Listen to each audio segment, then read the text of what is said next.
फलटण ग्रामीण पोलीस स्टेशनच्या हद्दीमधील गोखळी लोहार वस्ती येथून तानाजी विठ्ठल गावडे व शिवाजी विठ्ठल गावडे यांच्या बंगल्यामधून 20 तोळे सोने व 27,500 रुपयाची रोकड अज्ञात चोरट्यांनी लंपास केल्याची घटना बुधवार दिनांक 3 जून रोजी रात्री उशिरा घडली आहे।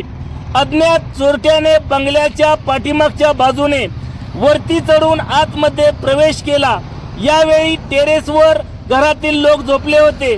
यावेळी चोरट्याने आतमध्ये प्रवेश करून बंगल्याच्या आतील खोल्यांची कुलपे व बेडरूमची कुलपे तोडून कपाटामध्ये असलेले नेकलेस, मिनी घंटन आणि अन्य दागिने असे सुमारे 20 तोळ्याचे दागिने लंपास केले।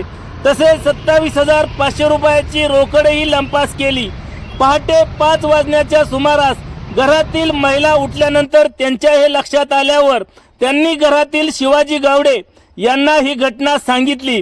त्यांनी तात्काळ पोलिसांना याबाबत कल्पना दिल्यावर बरड पोलीस स्टेशनचे बीट अंमलदार सागर अभंग यांनी तात्काळ घटनास्थळी भेट दिली। दिनांक 4 जून रोजी सकाळी घटनास्थळी भेट दिली।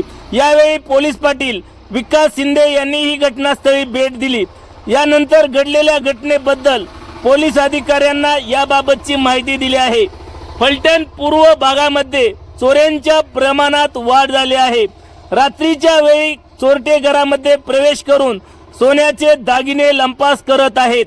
गुणवरे येथील 12 तोळे आणि मठाचीवाडी येथील 3 तोळे चोरल्याची घटना ताजी असतानाच तब्बल 20 तोळे सोने लंपास केल्याने गोखळीसह परिसरात एकच खळबळ उडाली असून लोकांमध्ये भीतीचे वातावरण निर्माण झाले आहे।